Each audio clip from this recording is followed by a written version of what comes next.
Hey guys, Chris Lopez here, back for another Friday Q&A. Today we're going to talk about footwear. I got a question on Facebook from Drew asking, what's the best footwear to use when you're training with kettlebells or when you're strength training in general. So my answer to him was your very first option, and obviously it's got to be sanitary or relatively clean in your gym, is to go barefoot. Only because I don't think there's a better option than just going barefoot and strengthening the muscles in your feet. That's probably one of the things that you have to be aware of when you're wearing shoes and you're training, is that the more support you have and the more cushioning you have, the less likelihood of the muscles in your feet activating properly and stabilizing you. And so you really want to try to go with barefoot shoes. So I've gone through a bunch of options or a bunch of different types of footwear to see what works best for me. The first option that I like to use are Converse All-Stars, so Chucks. So something like this, you can see these are mine. They're relatively beat up. The one downside to this, and obviously they come in low top versions as well, but is the lack of ankle mobility if you tie them up nice and tight, if you have the high tops. So I like Chucks to train in. I've trained in them before.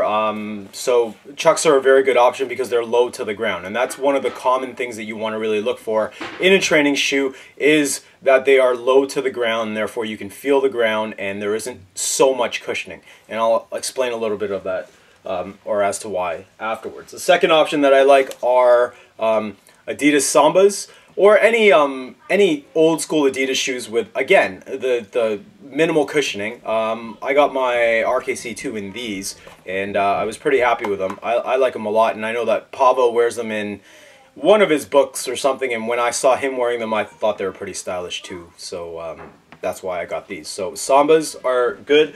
The option that I'm using right now, the one that I'm using the most often, are New Balance Minimus.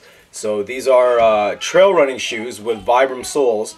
I don't like the Vibram 5 fingers, only because I just think they're incredibly ugly, and I hear that after you get them wet. I had a pair before, and I wore them out on the beach while I was training some volleyball athletes, and it started to rain, so I got them wet, and my wife would not let me back in the house unless I took them off, and so they stank to high you-know-what, and it was just way too much, so I had to throw them out right away. So I'm not a big fan of the toe shoes, because they're ugly as well. You can't wear those things out. But these are the Minimus that I'm training in right now. Really like them.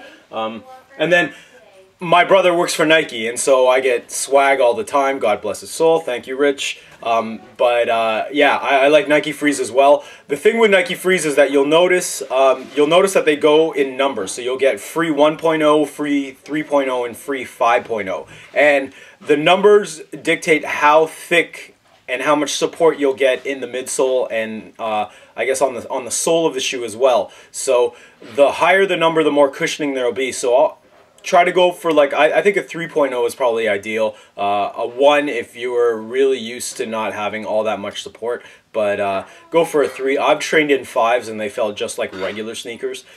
So the one thing that you want to avoid as far as training footwear is concerned is something like this.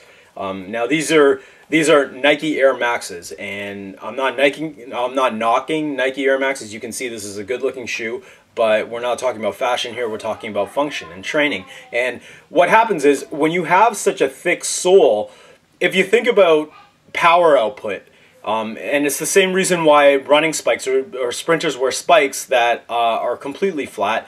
You have to be able to exert a certain amount of energy or power into the ground, and that gets dissipated in a shoe like this. So if you think about swinging, and you're supposed to be planting and rooting yourself into the ground, and you're supposed to be feeling the energy come from your body into the ground and back up into you, well, if you've got something like this, that energy gets incredibly dissipated in a thick sole like this.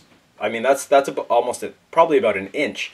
So you lose all that energy, and what that means is that you're not going to have as great power output when you generate or when you thrust your hips through on the swing, for example. So that's just my answer to you. Don't use these thick running shoes. They're fine for wearing out on occasion every now and then. I mean, and truth be told, the only shoes that I go out in, like out, if I wanted to, if I'm having dinner with my wife and we're going to a casual restaurant, I'll wear my Sambas or my Chucks, but I'm not going to wear the other training shoes, because I just like the minimal type of look. So that's my answer for training shoes. Another question that we got was I got a question here from Jim, who says that he wants to get his SFG certification, and we'll talk a lot more about that because I've got some exciting news at the end of this video. He wants to get his FSG certification, but he's not confident snatching the 24 kilogram kettlebell. He's comfortable and he can press the 24 kilogram for reps, but from a snatching standpoint, he just doesn't feel like he's stable enough. And so my answer to that, as is my answer, which seems like to be everything these days, is do more swings and get-ups. Get-ups especially because you really want to get comfortable stabilizing that weight over your head. And the get-ups are great for thoracic mobility, for shoulder stability, because you're moving or you're stabilizing that weight at various angles. So you're moving your body throughout various ranges of motion and stabilizing your shoulder throughout various angles so that you get comfortable with holding that weight over your head. Case in point, and a testament to how good swings and get-ups are, I just finished working with a bunch of nationally ID'd volleyball athletes up here in Toronto, and there were 6 athletes in particular that were very strict with their homework and did their homework. So the 3 things that we got them to do was, number 1, we got them to move better. So I had to FMS screen them and make sure that I cleaned up any faulty movement patterns. And then the other 2 things that we did was I just gave them swings and get-ups. I taught them how to hip hinge and how to swing, and I taught them how to get up. And when I tested them yesterday, literally yesterday, which was Thursday, we saw an average of 4 inches of an increase in their vertical leap, which is profound numbers for not having to do any plyometrics, for not having to do any type of, I guess, strength training. It could be because they've never been trained before and they've got such a low training age, but that's when I like to get them, when they've got a very low training age or a training age of 0, and you can teach them how to do things properly, so that they don't get caught up in the whole bodybuilding model where you're doing body part splits or you're doing any of that stuff, especially for these young athletes who are, and they're in the middle of their season. So could be a myriad of factors, but all I did was teach them how to swing and do get-ups, and taught them how to move properly and cleaned up some movement patterns, and great results that we got. So that's it for the Q&A for today. Oh, one more big announcement. I forgot to say this. For those of you that are interested, the SFG will be coming to Toronto. Now, I'm going to go meet with a gentleman by the name of Jeff Gervitz, who owns a gym called Bang Fitness here in downtown Toronto. And it looks like we are going to be holding the very first SFG. I don't know if you heard that, but I think my wife dropped something upstairs. The very first SFG certification here in Toronto. So stay tuned to the blog because I'll have more announcements on that. But it looks like Strong First is coming to Toronto. There will be a Kettlebell Level 1 certification here. So if you are interested, hit me up with an email. I'll send a formal announcement out next week, but looking forward to that. Okay, guys, so that's it. Enjoy your weekend. We've got another busy volleyball weekend here at our house. So take care. Have a great day. Have a great weekend. And I will talk to you again next week.